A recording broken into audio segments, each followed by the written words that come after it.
Bonjour et bienvenue sur Monde d'après, le site qui est la version dématérialisée du festival Colère du présent, qui se tient habituellement tous les ans à Arras le 1er mai.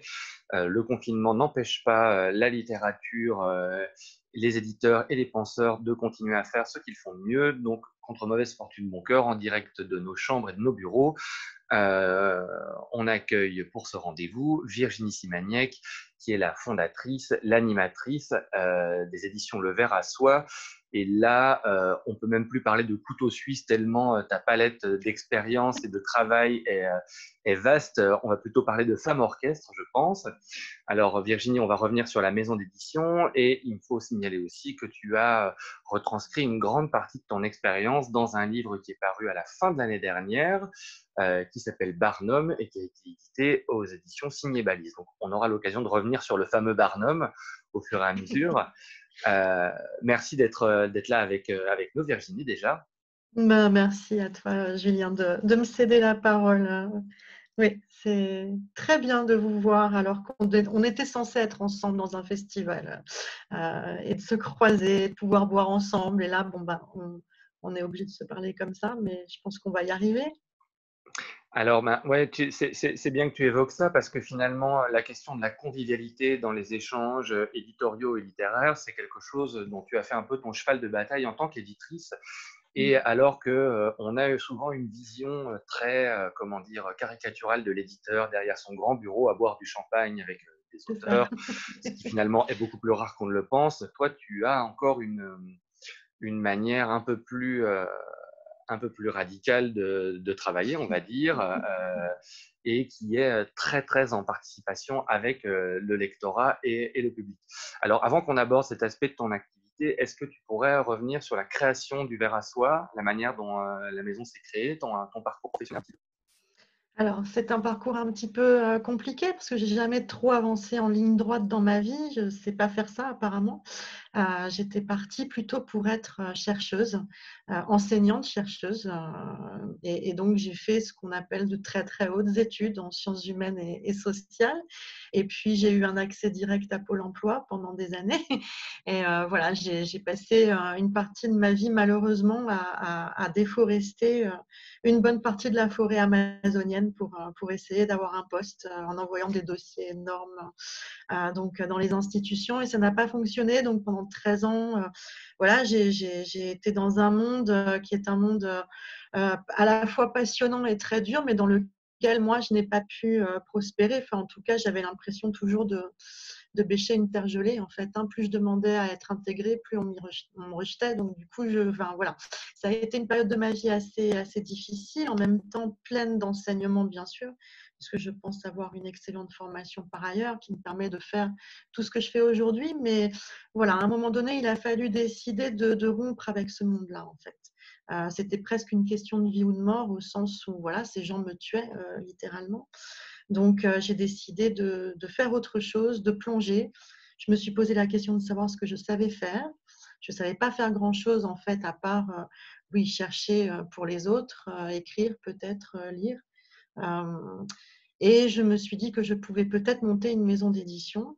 Il se trouve qu'à ce moment-là, ma maman est décédée. Et donc, comme je dis toujours, elle m'a laissé beaucoup trop pour acheter une machine à laver, en fait, et pas du tout assez pour acheter une voiture. Donc, comme je sais qu'elle aurait aimé que j'ai un métier, que je puisse aussi m'émanciper, être autonome, m'épanouir, voilà, je me suis dit, bah, j'allais lui rendre hommage en fait en créant quelque chose qui à la fois me ressemble et qui pouvait, oui, enfin voilà, possiblement, même a posteriori, régler un problème aussi pour elle. Et donc, j'ai décidé de fonder le Ver à Soie. Donc, j'ai plongé. Et C'est arrivé voilà, et ça en donne ce que ça donne 2013. aujourd'hui. J'ai très, voilà. C'est arrivé en 2013, je crois, pour le verre à C'est soie, la ça. maison. C'est-à-dire qu'en fait, j'ai commencé à y penser vraiment en 2011. Et il a fallu quand même 2 ans de gestation pour y parvenir. Parce qu'en fait, ça a été très long parce que je n'avais pas de capital, en fait, ou très, très peu. Donc, bien évidemment, en plus, je connaissais une partie de l'édition parce qu'en recherche, on travaille quand même beaucoup sur des contenus, on traduit, on a affaire à des éditeurs. Donc, je voyais une petite partie de la fabrication. Je ne voyais pas du tout toute la chaîne de fabrication, ce que ça suppose, plus la partie commercialisation. Donc tout ça, il a fallu que je l'apprenne, que j'y pense, que je réfléchisse à tout ça, que j'essaye de construire un dispositif, ce qui est très très long quand on est une femme sans capital aujourd'hui en France. Si j'avais eu, je ne sais pas moi, 200 000 euros, peut-être que ce serait passé autrement, mais ce n'était pas du tout le cas. Et donc, j'ai avancé petit à petit. Et en 2013, effectivement, le premier livre du Ver à soie a paru. Et c'était Mahmoud Anguimaté. Voilà, 25 mars 2013.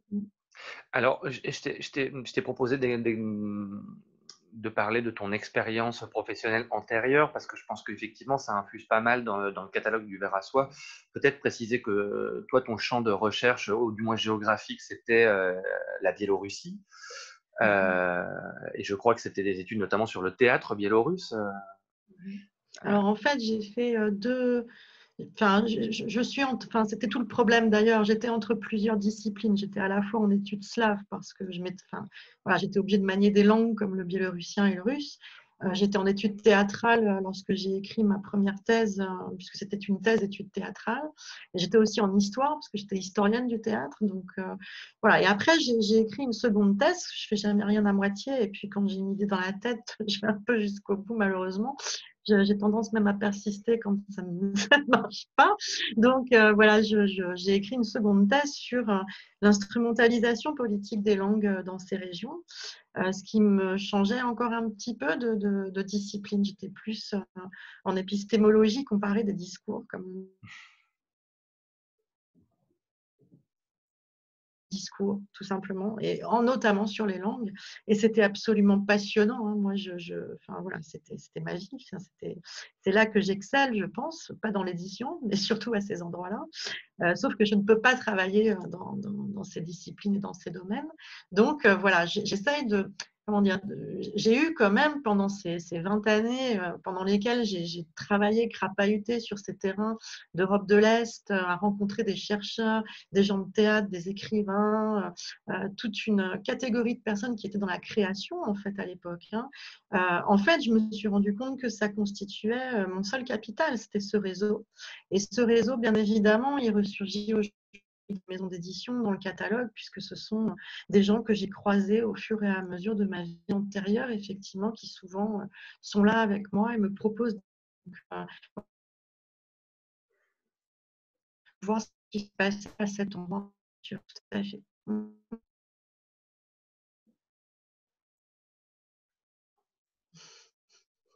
Ah, on a eu un petit saut de connexion, pas très grave. Bon, c'est les aléas de ce type d'exercice, on Oui, va dire. on a eu une petite coupe.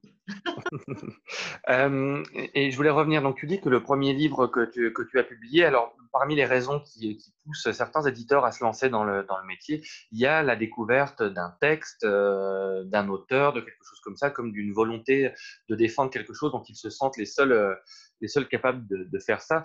Donc là, tu parlais du livre de Anguille Maté, Mamou. Est-ce que c'est ce livre-là qui t'a déterminé, ou c'est une fois que tu as mis en place ton projet, ce livre-là qui t'est tombé dessus comme une évidence? Comment ça s'est passé en fait? Oui, ça m'est plutôt tombé dessus parce que j'étais en train de créer cette maison. Je me posais plein de questions et tout d'un coup, la traductrice arrive avec ce texte traduit enfin, du hongrois. Et ce texte me renverse parce que c'est un texte qui correspond évidemment beaucoup à mes préoccupations, mais qui peut rentrer dans une ligne éditoriale que je suis en train de mettre en place, laquelle ligne éditoriale concerne, enfin dans ma tête à l'époque, c'est comme ça que je la voyais, le mouvement, le déplacement, le décentrement, tout ce qui peut concerner aussi la manière dont on crée de l'exclusion, dont on crée de l'exil, mais aussi la manière dont on aborde la résilience par le mouvement. Et donc, je suis en train de travailler sur cette ligne éditoriale, à me demander effectivement quel pourrait être un premier programme de publication, et Mamou arrive. Et Mamou, c'est un texte qui a l'air tout petit comme ça. C'est vraiment le type de texte qui, a priori, même en termes de format, ne paie absolument pas de mine, sauf que ce texte a été primé en Roumanie. Et ce texte, en fait, c'est une femme qui décide de raconter l'histoire de son enfance avec sa grand-mère. Alors, quand je dis ça, je dis tout et je dis rien. Mais cette enfance, en fait, elle ne la raconte pas avec sa voix d'adulte. Elle va la raconter avec sa voix d'enfant.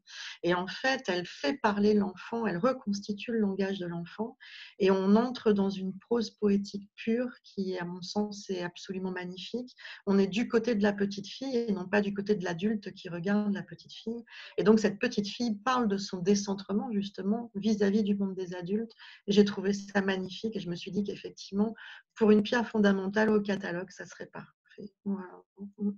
Alors, je parlais tout à l'heure de la vision caricaturale qu'on peut avoir de l'éditeur derrière son grand bureau.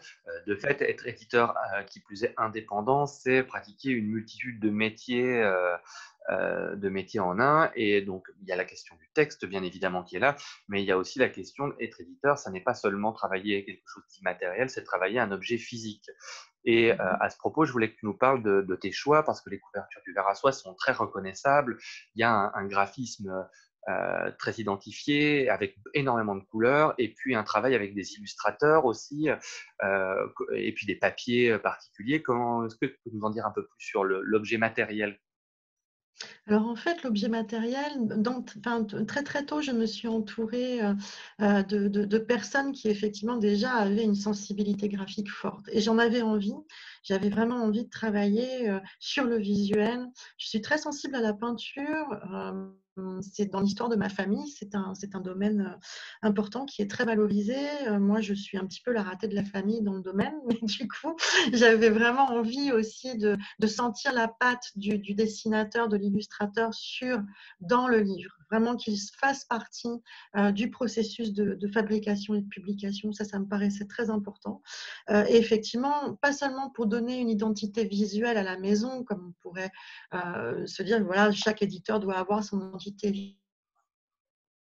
C'est vrai que c'est un des points importants auxquels je réfléchissais, mais aussi parce que ça nous amène ailleurs. On est en double support. Il y a un aspect absolument émotionnel aussi, avoir un dessin, des couleurs. Et ça, j'aime beaucoup aussi que le livre en tant qu'objet puisse s'adresser aussi aux émotions du lecteur dès la vue de la couverture, donner un ton par le dessin, le graphisme. Et j'ai commencé à travailler avec Olivia Grenet, qui est la graphiste du verre à soie depuis le début. Et on a commencé à se poser la question de savoir qu'est-ce que serait la charte graphique du verre à soie. Et je lui avais donné plusieurs mots. Je lui avais donné le mot, par exemple, luminosité, féminité, enfance, ludique, jeu. Et en fait, voilà, ça a donné ça. Et j'ai rien eu à dire en fait. Olivia m'a présenté cette charte qu'on suit depuis le début et qui est effectivement maintenant assez reconnaissable. Et ensuite, il y a eu le travail avec l'imprimeur parce que là, c'était passionnant aussi de comprendre quel type de papier on allait choisir. Moi, j'avais envie de papier de création, ça me paraissait important, de papier qui puisse être à la fois peut-être un peu boisé sur la couverture, mais très doux à l'intérieur.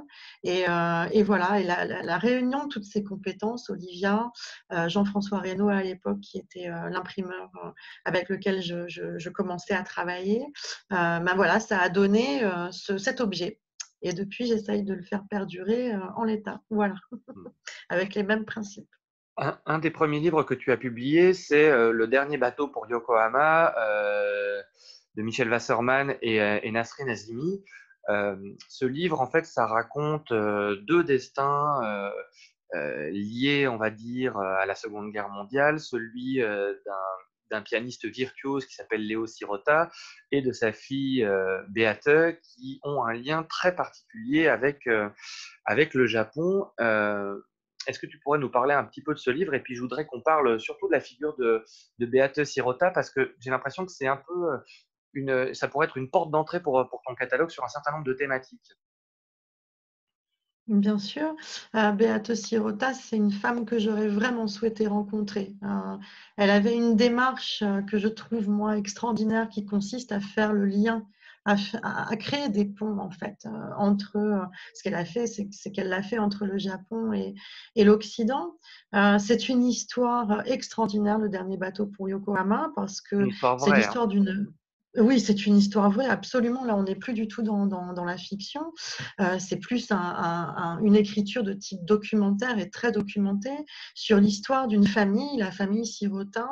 Et le père de Beate était compositeur de piano. Et en fait, il a été suffisamment célèbre dans les années 30 pour être invité par le gouvernement japonais à fonder l'école de pianistique du Japon. Et alors, il se trouve que toute la famille part au Japon. Sauf que c'est la Seconde Guerre mondiale. La Seconde Guerre mondiale arrive et du coup, ils sont bloqués au Japon. Plus, voilà. Et le Japon est quand même allié à l'Allemagne nazie. Et lui ne va pas vouloir que sa fille aille à l'école allemande du Japon. Alors, il va tout faire pour l'envoyer étudier aux États-Unis. Et lui, il va l'accompagner aux États-Unis et sur le retour, il prend le dernier bateau pour Yokohama, puisque après le départ de ce bateau, c'est Pearl Harbor. Toutes les relations vont être coupées entre les États-Unis et le Japon, la famille va être séparée et elle, quelques temps plus tard, enfin quelques années plus tard, elle va entendre parler des États-Unis, de Nagasaki, d'Hiroshima, et elle sait que ses parents sont au Japon et elle fait des pieds et des mains pour retourner au Japon et il est impossible de le faire. Et elle va trouver la solution extraordinaire. Elle va réussir à s'incruster en tant qu'interprète de japonais dans le staff de MacArthur. Et elle va partir avec MacArthur au Japon. Elle est la seule femme du groupe de militaires qui, à ce moment-là, part au Japon avec MacArthur. Et MacArthur va lui dire, bah, écoutez, vous êtes une femme, vous allez nous écrire la partie de la constitution japonaise sur le droit des femmes. Et elle, au lieu de dire, bah, écoutez, non, excusez-moi, j'ai 22 ans, je ne vais pas savoir, j'ai jamais fait ça, elle dit, OK.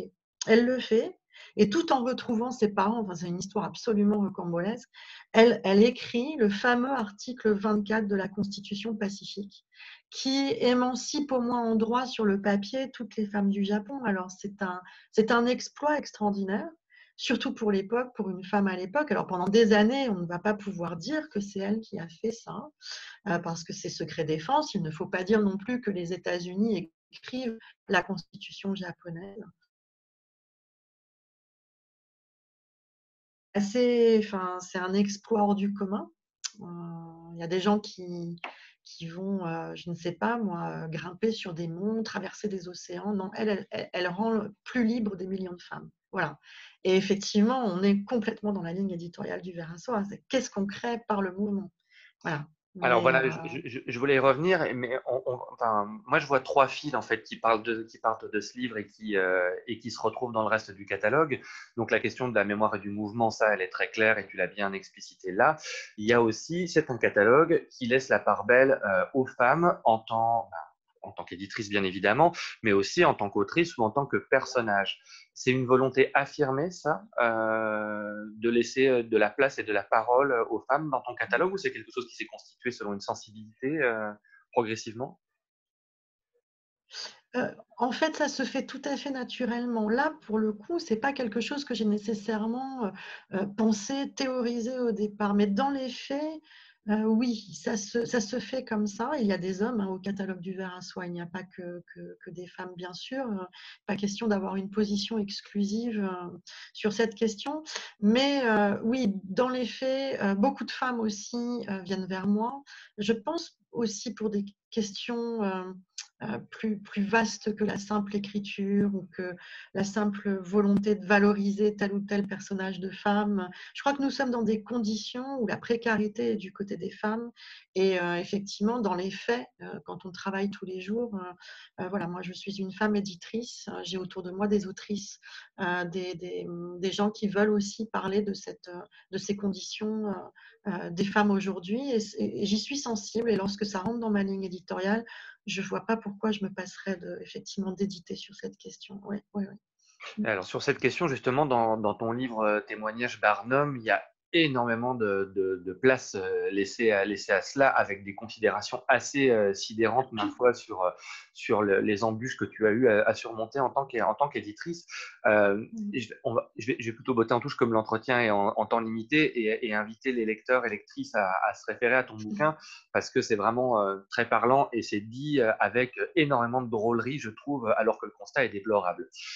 Euh, un autre fil qu'on peut tirer, tu me parlais lors d'une précédente conversation de cette. Alors, il y a une littérature qui est en train d'exploser en France depuis quelques années, c'est la littérature qu'on dit de non-fiction et qui est extrêmement représentée maintenant dans son courant américain. Toi, de par tes objets d'intérêt, tu as été confronté à une autre littérature de non-fiction qui est plus une littérature de non-fiction russophone. Alors, le premier nom qui vient à l'esprit comme ça pour le béotien, c'est Svetlana Alexievitch. bien sûr. Il y en a probablement d'autres, mais c'est quelque chose que tu as mis aussi dans ton catalogue et notamment avec une publication récente. Est-ce que tu peux nous parler Oui. de ce courant et de comment il s'exprime, notamment par ta dernière publication?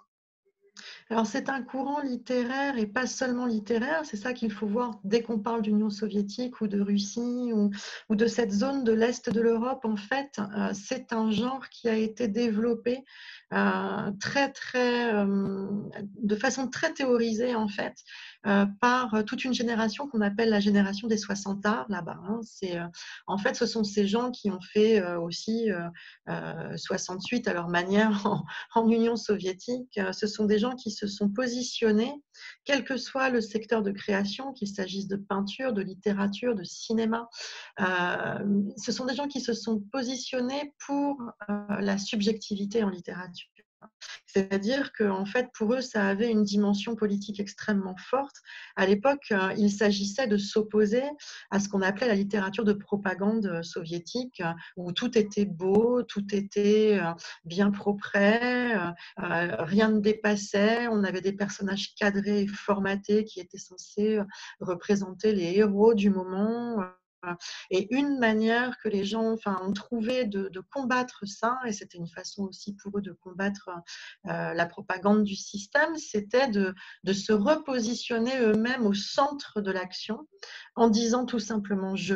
Voilà. Et on a, par exemple, toute une vague de développement du documentaire en URSS qui est hors pair de ce point de vue. Il y a effectivement Svetlana Alexievitch qui est comment dire, une disciple d'un monsieur qui s'appelait Ales Adamovitch et qui a lancé ce genre en littérature et notamment entre Moscou et Minsk, voilà, et qui a donné ces gens ont donné à l'époque parce que ça ébranlait en fait le discours officiel sur l'histoire. Et donc ils renouaient avec leur histoire en racontant par exemple des choses, en allant en fait chercher des témoignages.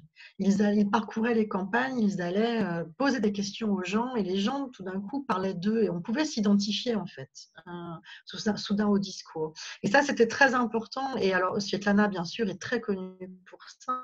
Elle a eu un prix Nobel d'ailleurs, c'est pas rien. Moi, je l'ai côtoyée notamment sur un texte qui a été La prière de Tchernobyl. On a beaucoup travaillé ensemble à l'époque avec Bruno Boussagol à mettre en scène ce texte. Donc, c'est pour ça que je suis aussi au fait de cette histoire du récit de non-fiction. Et effectivement, j'ai voulu au catalogue qu'il y en ait parce que ça me paraît très important, y compris politiquement en fait, hein, cette façon d'écrire en donnant la parole aux gens et en créant finalement des romans de type polyphonique où plusieurs voix vont se croiser et vont pouvoir éclairer de manière différente une même situation. Et, Et au et- catalogue, là vient d'entrer Lettres de ma mémoire de Anna Krasna-Piolka, qui a été le seul livre connu du temps de l'URSS sur les conditions de vie au quotidien dans le ghetto de Minsk entre 1941 et 1943. Donc c'est un texte qui a eu un impact phénoménal en Union soviétique à l'époque de sa sortie, donc en 1984, même s'il avait été écrit dans les années 70, hein, il a fallu énormément de temps pour qu'il paraisse. Et c'est une fierté aujourd'hui d'avoir pu traduire du biélorussien, le seul texte dans cette langue connue du temps de l'URSS sur la question, et qui nous parle de l'histoire de l'Europe voilà, de façon très crue. Mais bon, c'est une histoire qu'on connaît peu. On connaît très très peu ce qui s'est passé à l'Est. Minsk, on n'en entend pas parler parmi les grands ghettos, hein, c'est quand même le quatrième d'Europe voilà, en termes de quantité de morts. Donc voilà, on est à un endroit où on est au cœur de l'histoire sanglante de l'Europe du XXe siècle, mais dit avec des voix humaines et à hauteur d'homme. Voilà, c'est ça qui m'importait. donc effectivement, le livre était disponible à partir du 20 mars 2020, donc quelques jours après le confinement. Donc on pourra le retrouver très rapidement une fois que le Après. confinement sera terminé. Euh, voilà, ça fait partie des livres à ne pas oublier. Euh, On fera un petit topo sous cette vidéo d'un certain nombre de livres pour rentrer dans le verre à soie, dans le catalogue du verre à soie pour que vous puissiez vous y retrouver. Ceux dont on a parlé, on a eu l'occasion de parler, et puis ceux dont on n'a pas eu l'occasion de parler. C'est toujours le problème de ces exercices en temps limité. Mais je relève une formule que tu as utilisée pour parler de cette génération des 60 arts. C'est, tu disais qu'ils se repositionnaient au centre de l'action. Alors, je pense qu'il est Mm. temps de parler de ton Barnum, justement, et comment toi-même tu t'es Oui. repositionné au centre de l'action. Puisque donc tu as choisi de faire découvrir tes livres au lectorat d'une manière qui est très singulière. Je ne vais pas dire qui est unique parce que certains libraires pratiquent ce genre de méthode maintenant, mais pour des éditeurs, c'est infiniment plus rare. Mmh. Et Qu'est-ce qui... pourtant, ça existe. Enfin, je suis certainement pas la seule à le faire, en fait, hein. Il y a même des gens qui le font depuis très longtemps. Enfin, j'ai entendu comme ça parler d'expériences diverses, parce que c'est une véritable posture, effectivement, que d'aller, chercher son lectorat, finalement, en tant qu'éditeur. C'est quelque chose qui n'est pas très admis, parmi nos représentations, on va dire, habituelles de la chaîne dite du livre, hein. Mais c'est vrai que moi, j'ai besoin de ça pour une raison très concrète, c'est que je suis partie du principe aussi que personne ne m'attendait. Et donc, personne ne me connaissait. Et je me suis dit, si je vais faire des mises en place en librairie alors que personne ne connaît le verre à soie, personne n'en a jamais entendu parler, je n'ai pas avec moi une machine de communication, je ne sais pas, comme Gallimard, où toutes les 20 minutes, il y a une pub sur France Inter ou France Culture pour un livre Gallimard, par exemple. Donc, je n'ai pas cette machine-là de guerre avec moi. Donc, la solution, en fait, c'est de créer ce lectorat. Et ça, c'est mon job aussi en tant qu'éditrice. C'est-à-dire que je conçois aussi mon métier comme ça. Pour moi, ça fait partie du pack. Il faut que, si moi, je ne le fais pas, je ne vois pas comment. Je dois donner l'exemple, d'une part. Et je me dois, moi aussi, de valoriser les auteurs que j'ai choisi de valoriser. Donc, effectivement, je vais sur le terrain beaucoup et je présente ce que je fais aux lecteurs et j'essaye de les créer en tant que lecteur et de les fidéliser comme tels. Donc, voilà. Donc, Et c'est en très long. l'occurrence, tu vas sur les marchés, notamment un marché dans le sud de la France. Euh, et je voulais juste reprendre un passage de Barnum qui pour moi est Oui. est très fort. Donc, à la question, quelqu'un qui te dit quoi, tu y retournes, mais c'est dur de faire les marchés. Ta réflexion, c'est un peu que c'est dur et un peu que j'y retourne. Car depuis 2 ans, je teste des tas de choses. Beaucoup fonctionnent, d'autres non. Cela ne signifie pas que ce qui ne fonctionne pas au verre à soie ne peut pas fonctionner pour d'autres, mais ce qui fonctionne pour d'autres ne fonctionne pas toujours dans la microéconomie qui est la mienne et qui nécessite d'être quasi constamment sur le terrain. Et là, c'est très intéressant. Quel terrain? Partout où il y a des lecteurs potentiels, c'est le terrain. Et si j'ai bien appris la leçon, le monde se divise en deux, ceux qui savent qu'ils sont des lecteurs potentiels et ceux qui ne le savent pas encore. Un grand merci à Léon de m'accueillir de nouveau cette année. Ça, moi, je trouve que c'est hyper important et c'est ce que tu commençais à dire. Tu voudrais dire qu'il en est de la responsabilité de l'éditeur aussi d'aller faire un travail auprès du lecteur pour lui dire que le livre est quelque chose d'accessible, le livre est quelque chose qu'il ne pense peut-être pas pour lui, mais c'est une impression trompeuse. C'est-à-dire que, encore une fois, ça fait peut-être référence aussi à ma vie d'avant, au sens où j'ai été autrice aussi, hein. Donc, j'ai moi aussi eu des éditeurs, et voilà. Et j'ai toujours été un peu déçue à l'époque, hein, par la manière, sauf un, les Matins, qui ont fait un travail extraordinaire autour d'un texte j'ai publié avec Jean-Charles Lallemand, mais excepté cet éditeur-là à l'époque, très peu ont fait justement ce geste d'aller vers les lecteurs et de valoriser l'écriture. Alors moi, je vais être ce genre d'éditrice, en fait. J'ai envie que mes auteurs sachent que, voilà, je mouille ma chemise pour eux. C'est très important pour moi. Ça fait partie de mes responsabilités, d'autant que je suis garante du droit d'auteur. C'est-à-dire que on ne me donne pas simplement un texte, on me donne le droit, finalement, c'est une autorisation que l'auteur me donne de l'exploiter. Et bien évidemment, il me la donne contre contrepartie. Et j'ai un devoir, entre guillemets, c'est moi qui me l'impose, hein, on ne me le dit pas, mais moi, je pense avoir le devoir d'aller au maximum chercher ces lecteurs pour eux. Alors, ça ne marche pas toujours, tout le monde n'est pas intéressé par tout, mais au moins, je fais cet effort et ça, voilà, je me verrais pas faire autrement, en fait. À quoi ça servirait que, je ne sais pas, les livres restent dans des cartons ou enfin, pourquoi publier les gens dans ces cas-là? Donc j'ai aussi ce besoin d'être avec eux et de leur montrer que, voilà, je fais l'effort. Ça, c'est important, ouais. Et cette pratique d'aller vendre tes livres sur les marchés, alors c'est pareil, il y a des scènes géniales dans Barnum où tu rencontres le bonimenteur, et donc tu décortiques les techniques et tout ça. Bien évidemment, sur la manière de vendre et de défendre les livres, ça change des choses, mais est-ce que ça change des choses aussi dans ta manière d'éditer? Est-ce que ça t'a fait Bien concevoir sûr. tes projets différemment et qu'est-ce que ça a changé par rapport à ce que tu avais, envisagé au début? Mais tout d'un coup, je me suis retrouvée, au cœur de l'économie, en fait. C'est-à-dire qu'un marché, il y a rien de tel, hein. Je faisais des études de marché au sens propre, en fait. À chaque fois que je posais un livre sur l'étal, je pouvais faire cette étude de marché en concrètement, physiquement, tout de suite. C'était assez extraordinaire et surtout, ce qui, pour moi, est très important, c'est que j'ai pu me comparer ma pratique à celle du façonneur de cuir, à celle du vendeur de salade, à celle du vendeur de foie gras, des petits producteurs, des artisans, des gens qui font de la revente aussi, hein, qui vont partir, par exemple, je ne sais pas moi, en Thaïlande, acheter des bouts de tissu qui sont des robes d'été, en fait, et qu'ils l'ont acheté à, je sais pas, moins de 2 euros et ils vont les revendre à 10, 15, 20, 30 euros. Enfin, voilà, il y a tout ça sur un marché, en fait. Et tout d'un coup, j'étais au cœur de tout ça avec des gens qui fabriquent eux-mêmes aussi des choses, d'autres qui vont effectivement acheter des choses qu'ils vont revendre. Et j'ai beaucoup appris au contact de ces gens sur mon métier finalement. C'est-à-dire à me positionner aussi moi en tant que productrice, c'est très important. Et du coup, penser l'objet aussi pour les gens, pas de façon abstraite. Les gens, je les entendais, hein, qu'est-ce qu'ils aiment en littérature, qu'est-ce qu'ils n'aiment pas, qu'est-ce qu'ils cherchent, qu'est-ce qu'ils supportent, qu'est-ce qu'ils ne supportent pas. Et ça m'a permis aussi de créer des petits objets qui sont des poèmes à planter, qui sont des objets que j'ai créés typiquement pour ces étals de marché au départ, puisque voilà, j'avais envie aussi, moi, ça m'a donné envie de fabriquer, ça m'a envie de donner envie de voilà, toucher moi aussi les choses,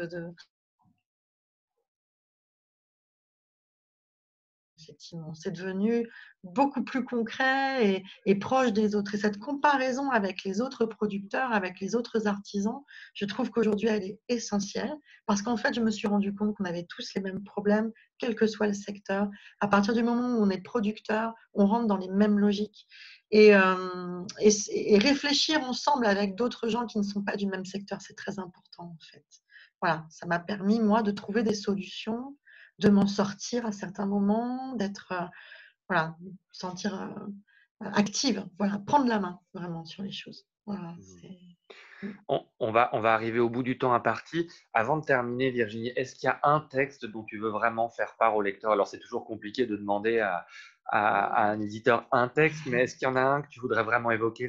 Pas forcément le plus important, on va dire, mais celui qui te vient à l'esprit et pour lequel tu ressens un désir de t'exprimer? Heu, alors, quand je choisis un texte, je le choisis vraiment avec parcimonie, hein. Donc, ce que je vais dire là, c'est pas parce que, voilà, il serait, meilleur ou pas que d'autres, à mes yeux. Mais il y a un texte très important au catalogue qui est Une île en hiver de Sonia Ristich. Parce que c'est un texte absolument singulier, à mes yeux, hein, toujours, c'est un texte, magnifique sur la paix. Sonia nous offre un livre de consolation. C'est un livre qui est complètement unique dans sa production. Je crois qu'elle a dû le présenter à 90 éditeurs ou 99 éditeurs et puis elle a toujours eu des refus. Il a enfin été publié. C'est un texte qui a une histoire absolument rocambolesque, mais que moi je trouve magnifique parce que c'est un véritable parcours initiatique. Et comme on en parle là justement, enfin voilà, moi je suis encore dans un parcours initiatique pour moi-même aussi, hein.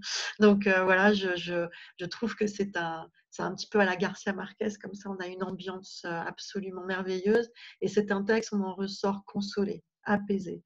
Et voilà, alors en ces temps difficiles, s'il y a un texte qui peut en aider d'autres personnes, peut-être Une île en hiver de Sonia Ristich, on s'apaise et on est dans une écriture voilà, de la paix. Elle écrit sur la paix, c'est formidable. Voilà. Ben voilà, ça fera un très beau mot de la fin. Mmh. Merci beaucoup Virginie. On te retrouve sur les marchés dès que possible. On Dès que retrouve les possible, livres, oui. on retrouve les livres du Verre à Soie qui sont commandables en librairie ou directement auprès de toi sur le site internet si mon souvenir est bon. Et bon courage à toi pour la suite. Bah, merci Julien et puis j'espère qu'effectivement on aura l'occasion de se croiser enfin, dans ce festival qui devait avoir lieu mais qui nous est, retiré pour l'instant, mais à l'année prochaine alors j'espère. C'est un rendez-vous. Voilà.